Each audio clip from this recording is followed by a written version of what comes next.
My name is Ryan Perwin. I am a biology master in neuroscience concentration, and this is my partner. I'm Ricky, and I am a neuroscience undergrad. And let's get going. Okay, so what exactly is ADHD? A lot of people hear about it in the news or social media, but a lot of people don't really know exactly what it is. What it is a neurodevelopmental disorder. So basically what that means is that it will affect the development of the nervous system, most specifically the central nervous system, as someone is growing up. Symptoms of it will include inattentiveness, hyperactivity, and inability to control impulsive behavior. So basically, if there's a child in a classroom, they'll be more likely to be bouncing up and down their seats. Well, maybe not running around the classroom, but they could be. It's a very common disorder. It affects around 5 to 11% of the United States population, and considering the population, that's a slightly large amount of people.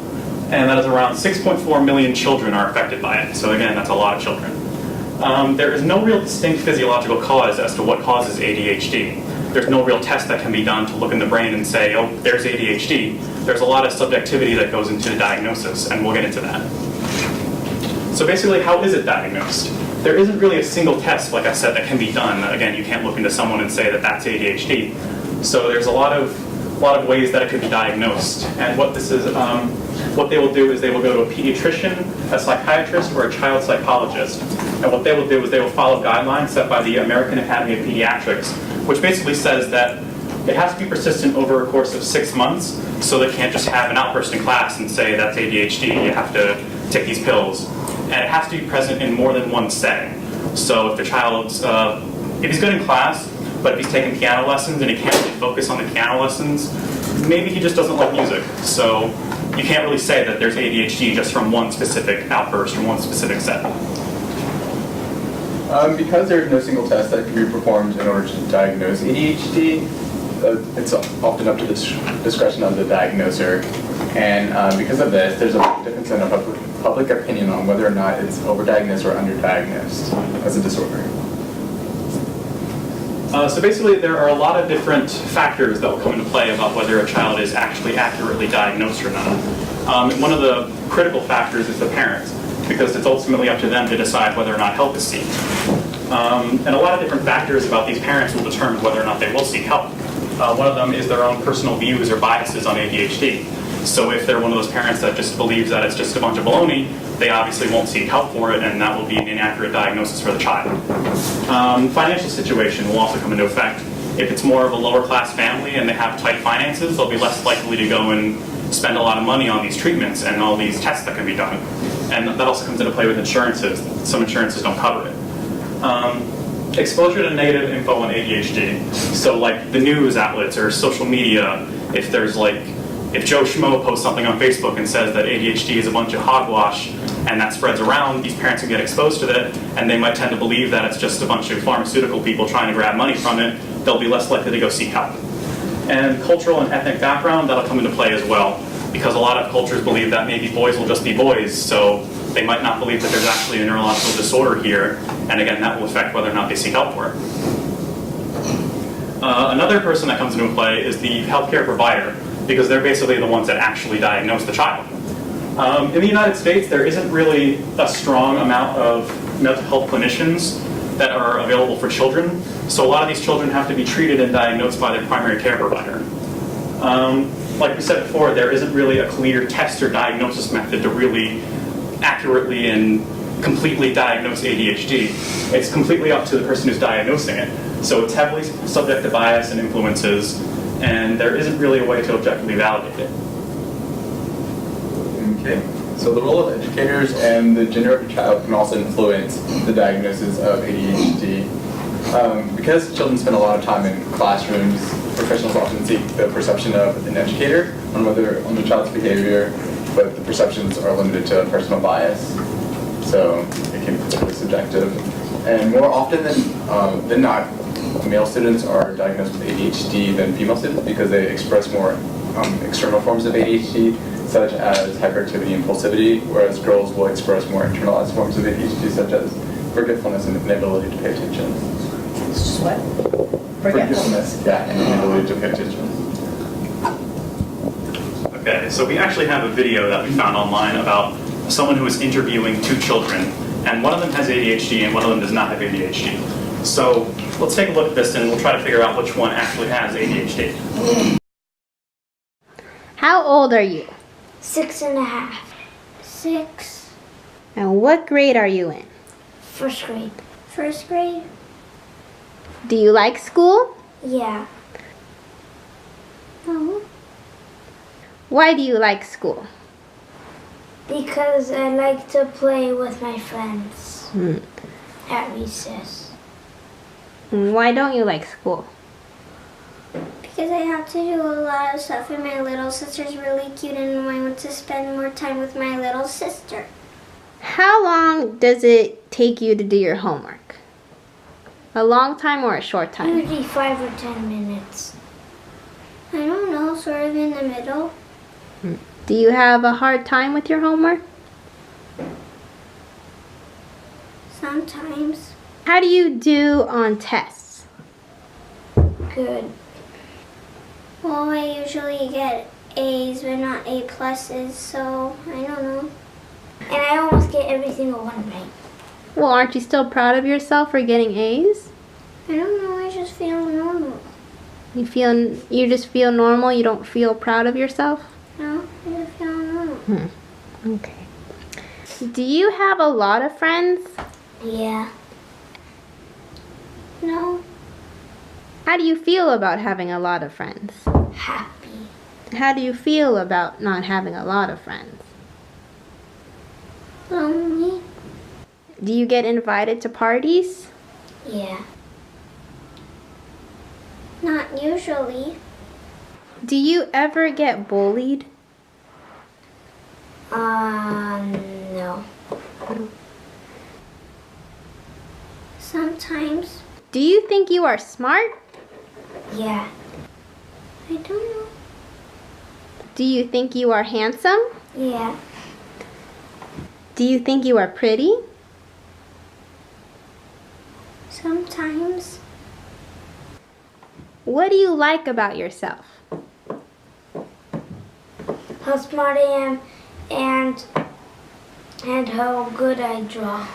I like myself because I like Jesus and God and they're really important. Is there anything that you dislike about yourself?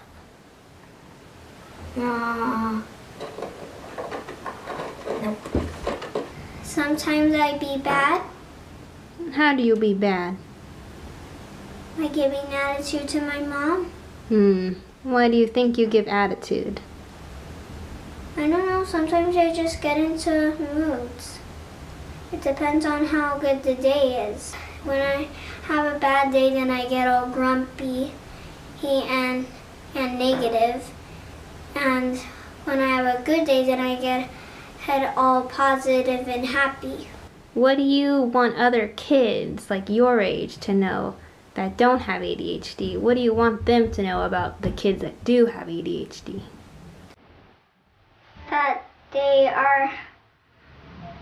That they are better at listening than them, and that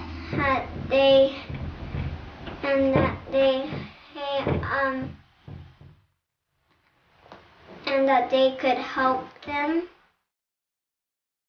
And how can they help the kids with ADHD? By telling them that whatever you do, it's still right because you tried your best. Okay, so as we said before, there isn't really a way to objectively validate a diagnosis of ADHD, but there's a lot of research into this to try to really determine if there is or determine a cause.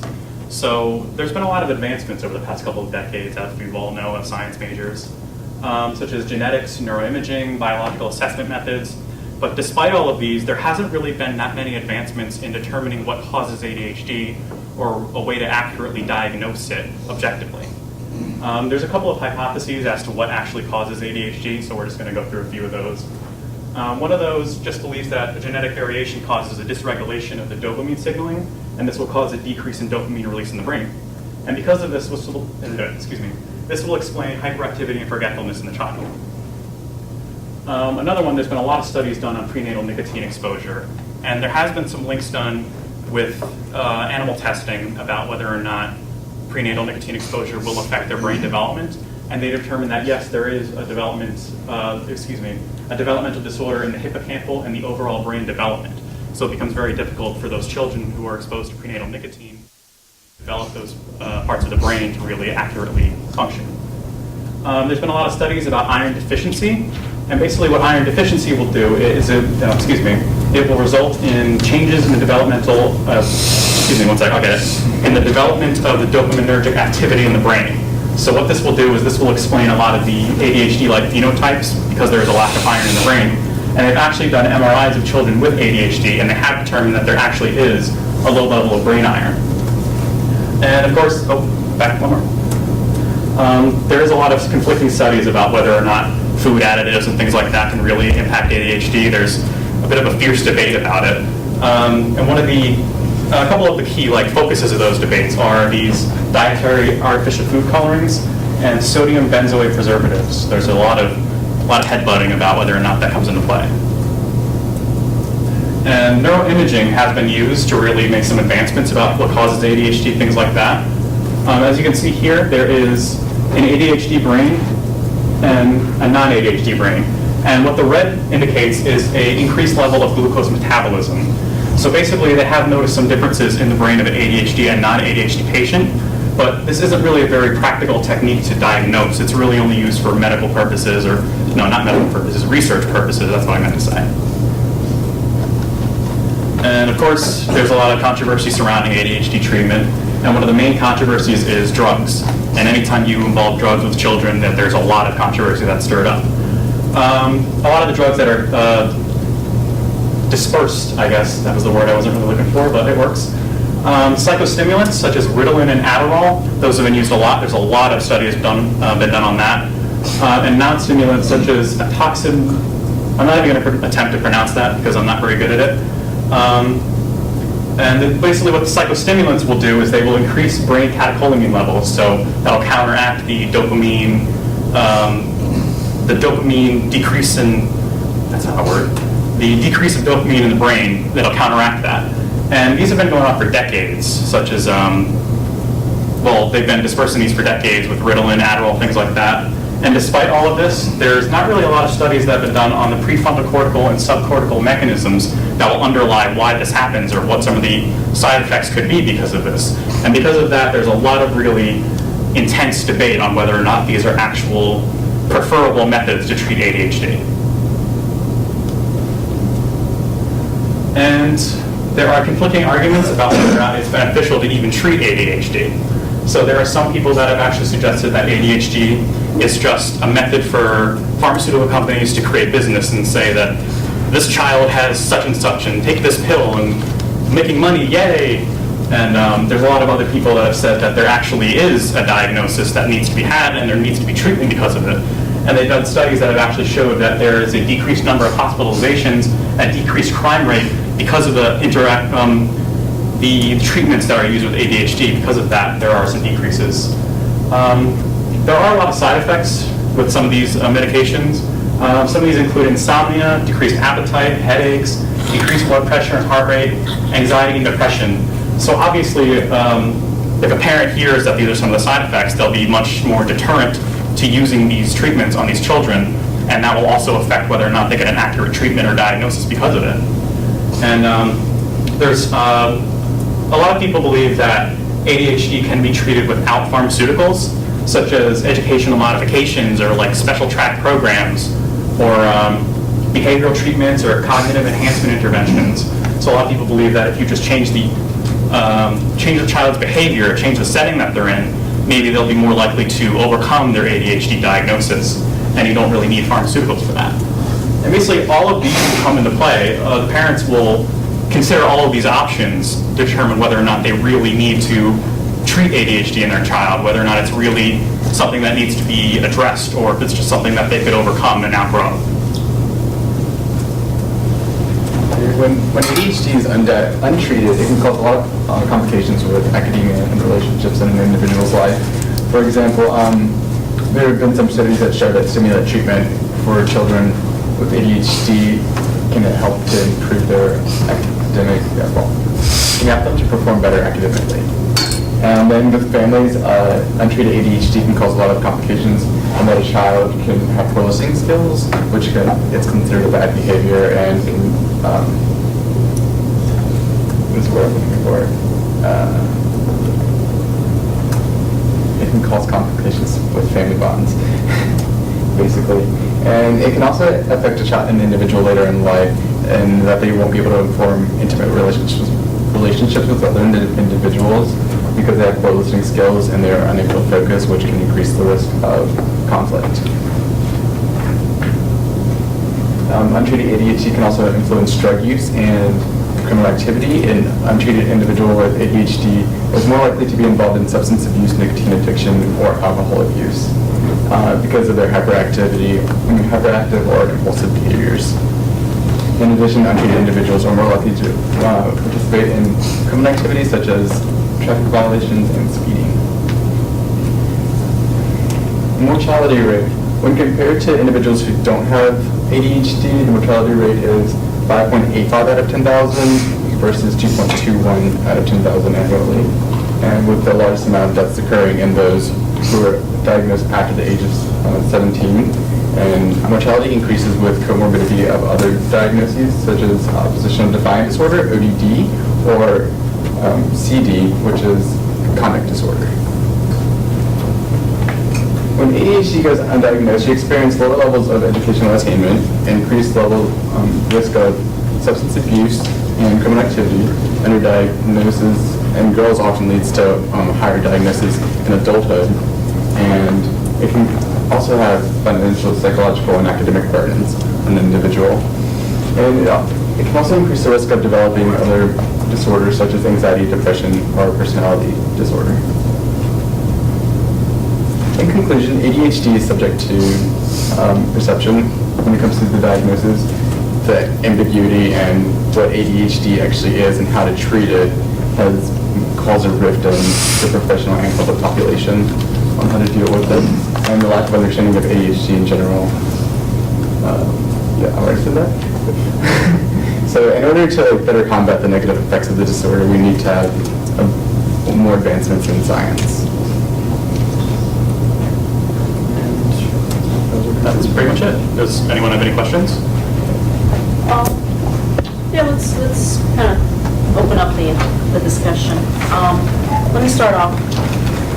So basically, the case that's presented is that clearly there is an attention deficit hyperactivity disorder that exists in the population, and that understanding it and treating it could be a good way to actually help people who have it. Yeah. One of the things that you raised is the idea that some people are skeptical that the disorder is so pervasive. I mean, it seems to me, at least from the video, that I couldn't immediately tell that the girl had ADHD. I mean, I could tell that she didn't make a lot of eye contact, but I mean, someone like that could just be a little shy, right? So I guess one of the things that seems interesting, and maybe you came across it in your reading, is at what point in the spectrum does one actually get diagnosed with ADHD? And if someone is, say, mildly ADHD, are they still actually going to be put on medication? Well, I believe a lot of that is up to the discretion of the diagnoser. Like, as we said, it's very subjective, the diagnosis, so a lot of that will just be up to the provider and whether or not they actually believe that it's necessary to have intervention. The provider meaning the healthcare? Yes, the healthcare provider. Right, and the family, in consultation with the family? Yes. Any questions, additional? I have one more. Follow-up question, I guess, is once you have that label put on you, though, as a kid, though, isn't there a little bit of a stigma if it goes on your record, on your medical record? Does it not stick? Well, I've actually, there was something in the paper that cut out because of time constraints that we were afraid of. There was something that said that as children get older, as they become young adults with ADHD, a lot of them tend to get their symptoms under control. They tend to control them a bit more, and that makes things very difficult for the provider to get an accurate diagnosis for that. And one of the things that I was actually questioning about it is, if they are controlling their symptoms, if they have overcome their symptoms, do they still have ADHD, or are they forever labeled because they've had that diagnosis as a child? And they don't really clarify that. Could some of the signifiers for ADHD be caused by other things because it's so uncertain a diagnosis. It could be family problems, there could be relationship, there could be a whole slew of other things that might result in a kid not paying attention and being somewhat disorganized and some of the other parts of the syndrome. And so I'm not sure if you addressed that or if you came on reading in that area. I'm sorry, could you, what's the question? I'm sorry? The question is, could an ADHD, how frequently or what is the likelihood of an ADHD diagnosis being an incorrect one because there are other causes that can result in this kind of behavior?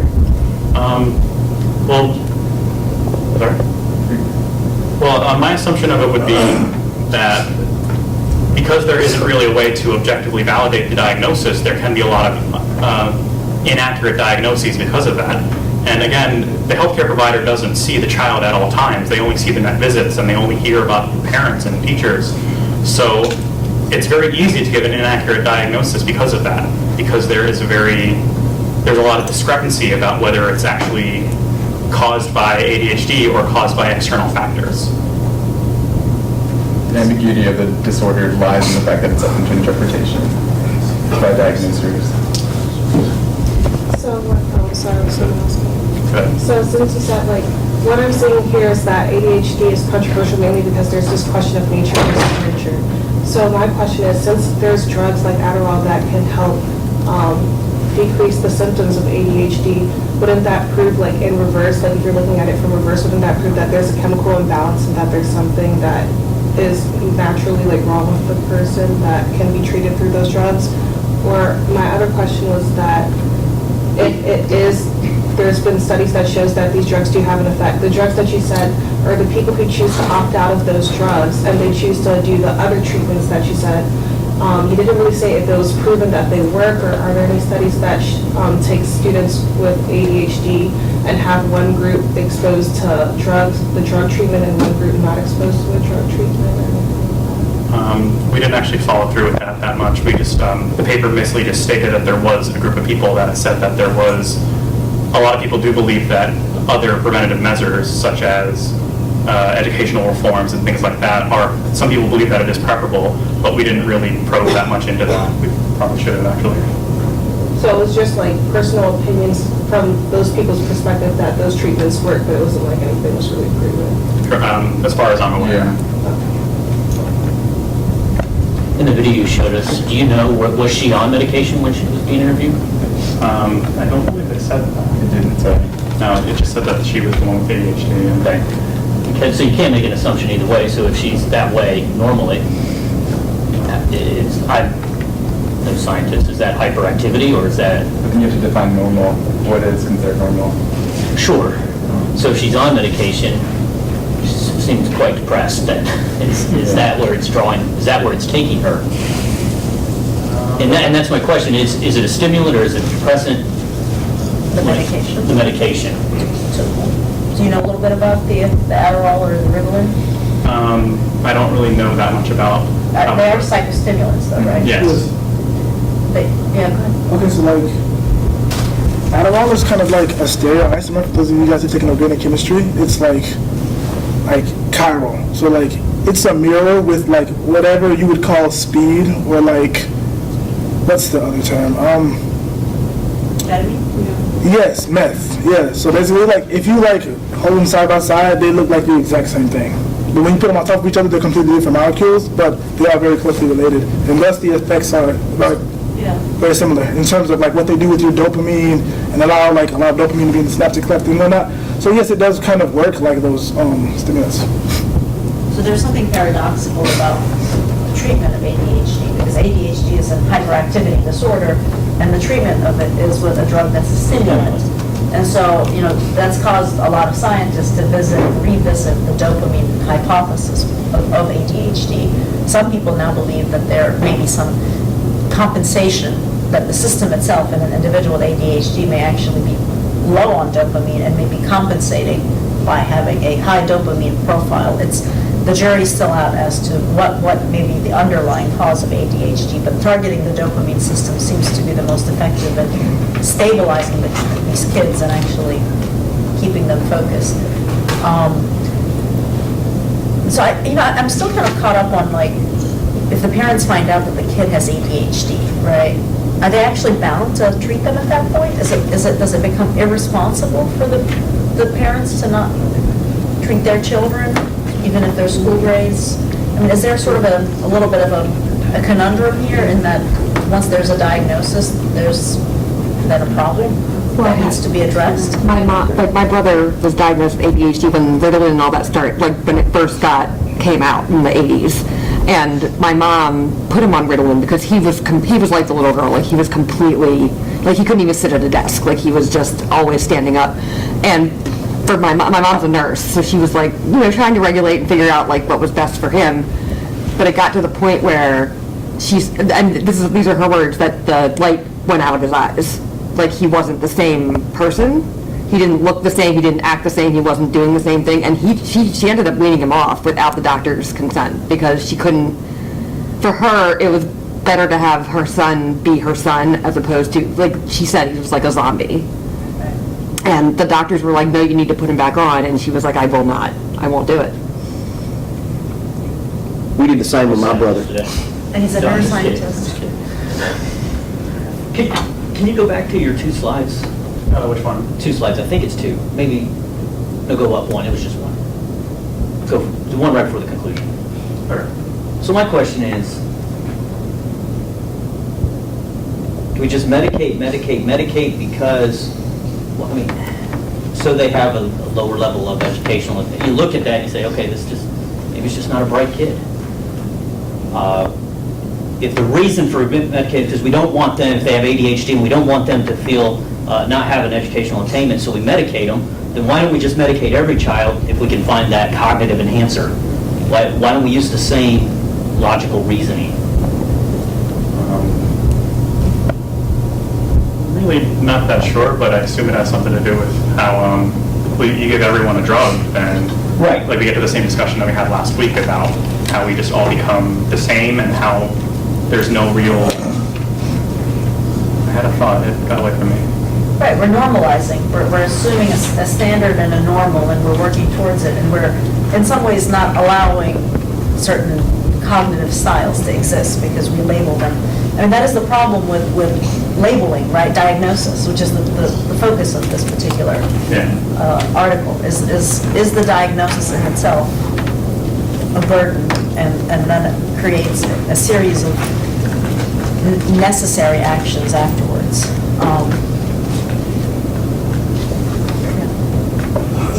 Do you have any information on the frequency of diagnosis and use of drugs in the United States versus other countries?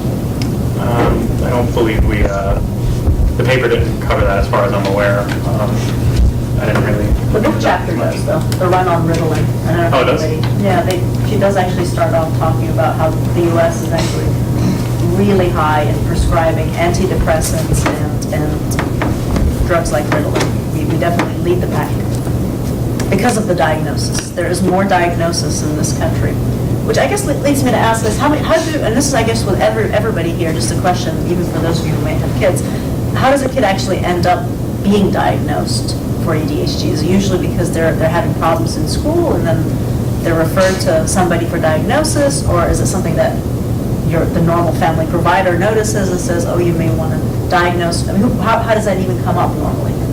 I know the counselor is usually the first step in most cases. I've heard that before. And after a counselor, it goes counselor, parent, then healthcare provider, then they start looking at it more seriously. But it's usually teachers notice it, they report it to the counselor, and then they start, observing the child. So they're looking for it.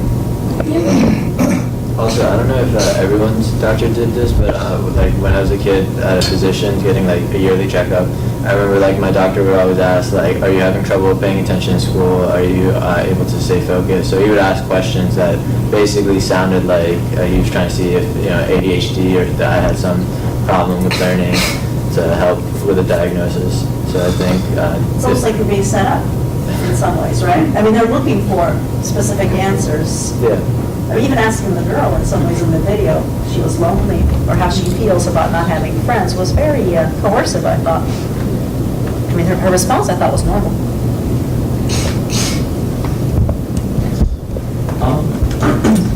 Excuse me. Did the paper say anything about the effects of ADHD on adult life, mainly in regards to employment discrimination? I don't believe it said anything on discrimination, but it went into the details about how, sorry? Financial burdens and things like that, and how it will affect them. And it goes into a bit about how it affects young adults and how there's a serious lack of treatment amongst young adults because a lot of them will discontinue their medical care because of that. And I think they said something like only like 50% of patients at one time seeked treatment or continue their treatment over the past 3 months because of their ADHD. So there's a strong drop-off in when young adults come of age, basically. A lot of them will discontinue treatment for it.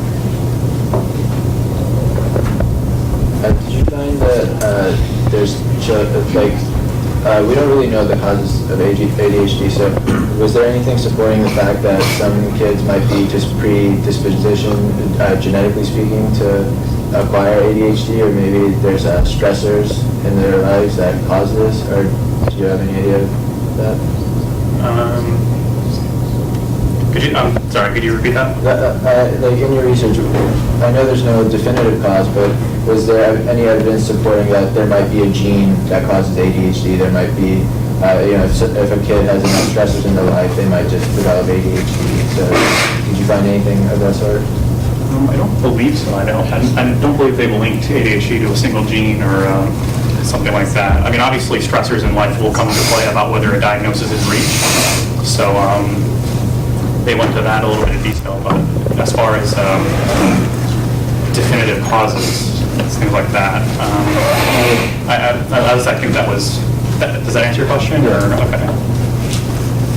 Does the question have to be addressed towards them? All right. I hope she doesn't mind if I ask you a question, because I personally don't know anyone who has ADHD, but once your brother was taken off of the medication, was he able to, now he's older, so how's his coping mechanisms? He still has his moments. There are times, we'll watch him sometimes and be like, stop playing with that pen. Like, he'll, rip pens apart. Like, he's 26, and he just, he's got the pen in front of him, and he fidgets.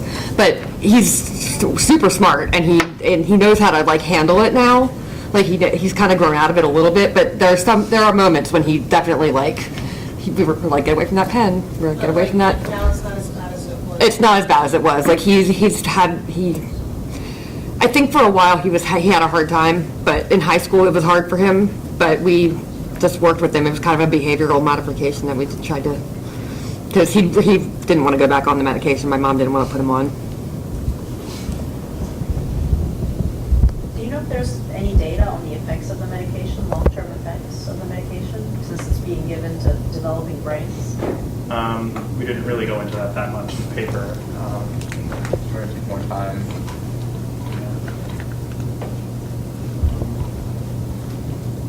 So do you have a question? I was just going to make a comment about as far as what causes ADHD. So I was wondering if it's more prevalent in the U.S. that might be evidence for the suggestion that preservatives and stuff. Dietary.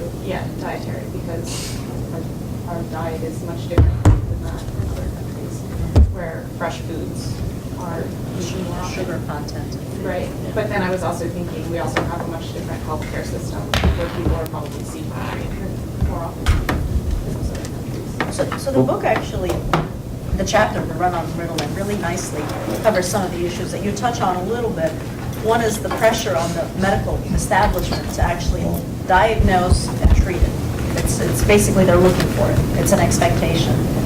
And then two is the fact that our culture, in some ways, finds it more convenient, maybe because of the nature of the healthcare system, to actually treat a child who's basically, let's say, undergoing certain behavioral problems, than to look at his family or his environment and try to figure out if they were in any way basically induced by perhaps stress at home. I mean, the child may have a predisposition towards hyperactivity, and the problem could be solved by treating the family, but that's much more expensive than basically trying to find a solution by giving the child the medication and putting a lid on whatever symptoms he may be presenting. So, I mean, those are some of the issues with medication. And then lastly, something that we brought up last time when we talked about children and drugs, there's no consent. I mean, basically, a child is being put on a medication that he or she may be impacted by in the long run, and they've had no consent in that matter.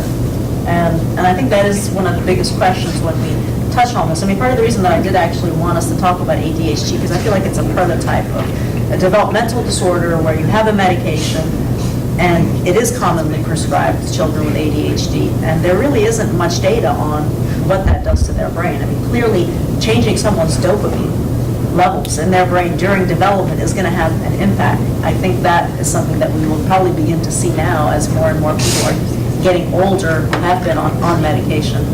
So those are all important topics that we touched on in this particular section. Do we have any more questions on this? Thoughts about developmental disorders, ADHD being sort of a prototype of one of them? Are these medications addictive? So are these medications addictive? As far as I'm aware, I'm not sure.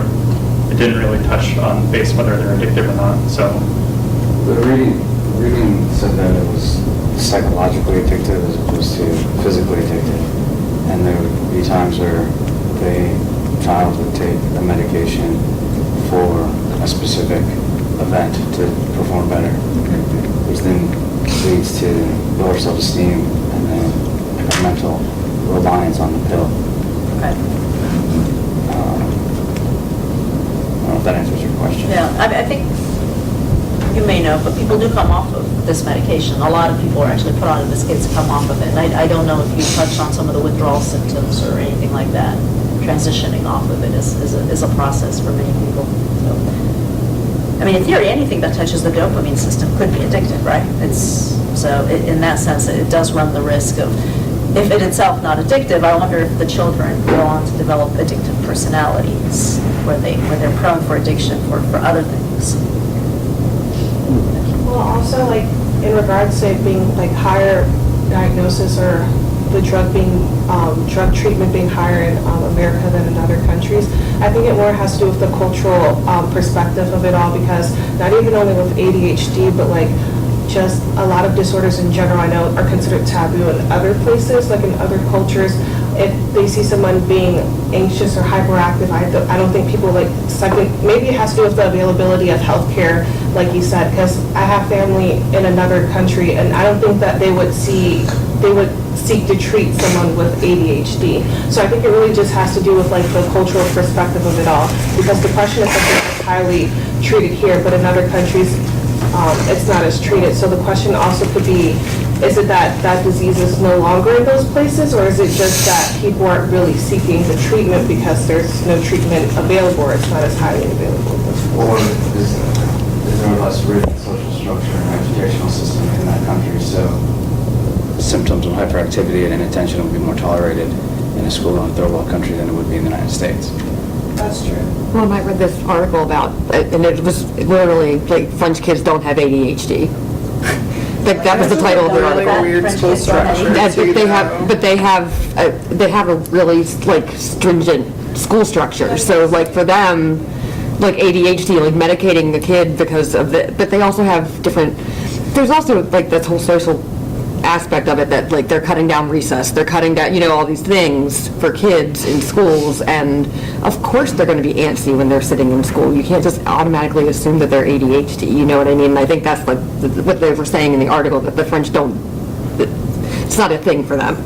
You mean they're very disciplined, they don't tolerate that behavior? Well, that and their school day structure, they actually take I think it's like 2-hour breaks every few hours, and they're actually, like, for lunch, their parents are allowed to come and take them out for lunch and stuff. So I think they're separating getting away from the learning environment for a little bit, and who knows, that may help, just being able to get up and not think about school for a little bit. and then going back to it. You know, so we did touch a little bit in the first discussion about epigenetics, right? And basically how a lot of stuff that happens in the environment can in turn actually change your own genetics so that you as an individual become biochemically responsive to the environment. So somebody brought up the idea that there is actually a chemical change in ADHD, but what if it actually turns out that it's actually induced by the environment, right, in some way? So then the other issue, I think, so coming back to the ethics of it, then is the ethical thing to do to actually change the environment or to change the child or individual to suit the environment? I think you just brought up the issue of I think the word that you used actually was, or that they were that they were disruptive to school, right? And in some ways, you're actually, because you're framing it, and I think it does sort of fit into the perspective. You're framing it in a way that the ultimate goal is that we have functional schools where everybody sits down and the classroom proceeds in a certain way. It's actually not individual-based. Right. It's not about the individual. It's Right. about the system. Of course.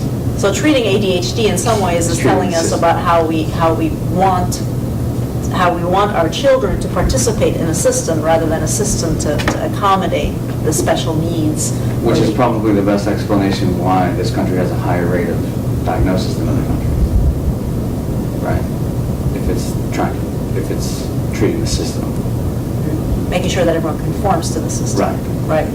The other thing is it's a quick fix, in the sense that if you look at all the causes that a child might be acting out in some way, this is a way of handling it very directly, and it's a quick fix. And there's a lot of pressure, as somebody said, from the schools, from the system, from the parents. A teacher tells a parent, well, your kid isn't behaving or isn't getting good grades. The parent gets concerned. And it's something that's available, and that's it's as if it's a solution. And frequently could be misjudgment. But at the same time, they're reading that it separated ADHD into, there's now two, I guess, like subcategories, inattentiveness versus hyperactivity disorder. And that's when I was watching the video, like I honestly, at the beginning, I wasn't sure if it was a trick, because it seemed like the girl she wasn't fidgeting, she just seemed to have low self-esteem and seemed depressed. And the boy seemed just very confident, and I didn't want to rush to judgment because you can't make a diagnosis from a video. Well, and I think it would be interesting to know if she was on the medication or not when they were doing that. Like, But she clearly had signs of low self-esteem. Absolutely, but I'm saying... She even said, like, she gets all A's, but she doesn't know if she's smart. But ADHD doesn't have... But that doesn't automatically mean... But it's even in the presentation, they were talking about comorbidities with ADHD and But we don't know that girl's background, her home life. Right. We don't know socially what's happened in her life. We don't know you know what I mean? Like, we have no idea. Like, all we're seeing is this one part, what she's saying. And I think it is a valid point of whether she is or is not on the medication. Right. Because if she's not on the medication, then clearly there's something wrong. Well, and even if she was on the medication... There's something wrong there. So the medication, I don't think it's supposed to treat depression. Right. You know, so... Yeah, obviously there's still issues. I probably shouldn't jump in, but I did have a quick question. So I actually taught 3 years at a school that was all students with ADHD and ADD and a lot of other comorbid issues like depression and bipolar. And some of the high school students, in the cases that I saw, a lot of them actually had more than one issue. So it was ADHD or ADD with depression or with bipolar or with oppositional defiance.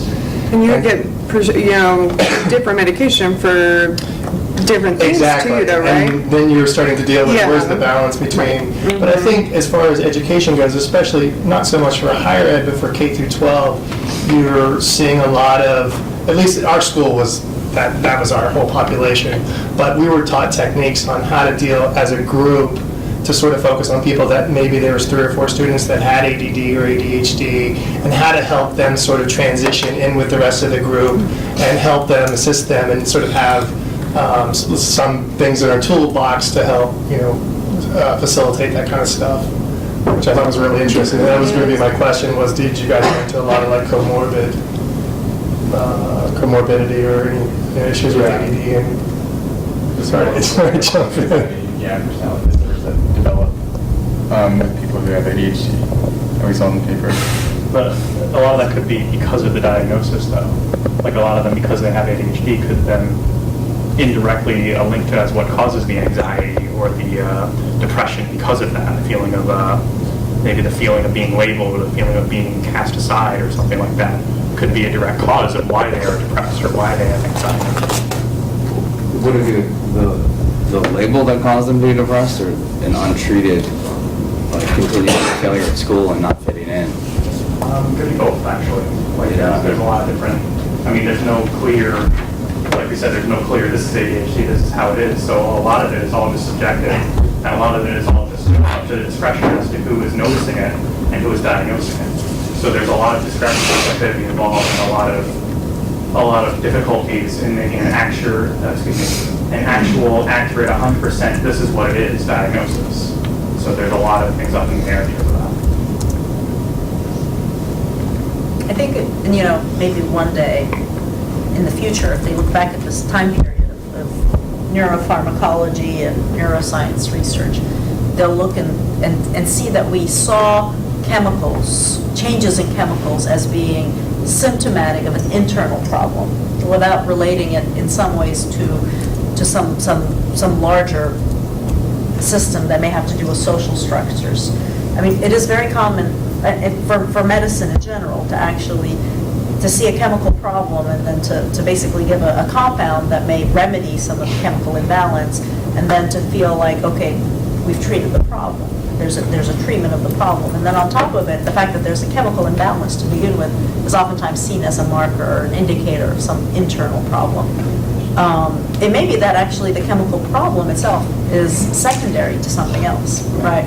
Like, for example, one can say that depression results from an imbalance in serotonin, right? Because we know many SSRIs are very effective. But what if depression leads to an imbalance in serotonin, right? What if some aspect of cognition or maybe even social cognitive interaction leads to a state that results in a serotonin deficit? So by not seeing that picture entirely, we run the risk. Because I think neuroscience right now, as you say, we don't really know what causes ADHD. Right. As a matter of fact, we don't even know that we're even really treating it by giving kids Ritalin. And we know that we tend to treat certain symptoms of it, but we don't really. So in some sense, right, we have just enough knowledge to say there is a disorder called ADHD, but I think the ethical questions is, where do you take this knowledge? And of course, like, correlation is not necessarily causation. Right. Last question. We take that, so, trying to understand then, are you saying, I get what you're saying, I think, but is that in the being of the person that would cause that imbalance? And That's 100 years from now, ask me. Well, but the reason why I ask now is because there are, and I'm not a Christian Scientist, but there are some out there who say, hey, it is all mind. So we did touch on, we'll touch back on it here, right, neuroscience basically posits that the brain is the organ in which the mind exists and emerges. That the brain itself, the functions and activity and chemicals and electrical patterns and everything that we can study and probe through neuroscientific means are basically the elements and underpinning of what becomes a mind, right? And that is in itself a big assumption. And it does touch on the point that I just raised, which is basically, it could be that chemical states in the brain are actually related to something that, at this point in time, we don't have a certain level of understanding. And we know that phenomenon in neuroscience exists on many levels. You have genetic changes that lead to long-term memory formations. You have structural changes that lead to immediate behavior changes. You have basically large networks that are in some ways being turned on, but there are many levels, and so there may be some emergent properties of neuronal functions that we are not necessarily aware of.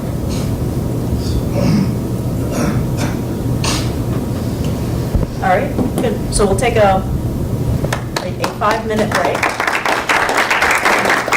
Set up for the third group. So how did that go as a presentation? What was the turning the camera, positioning of the people?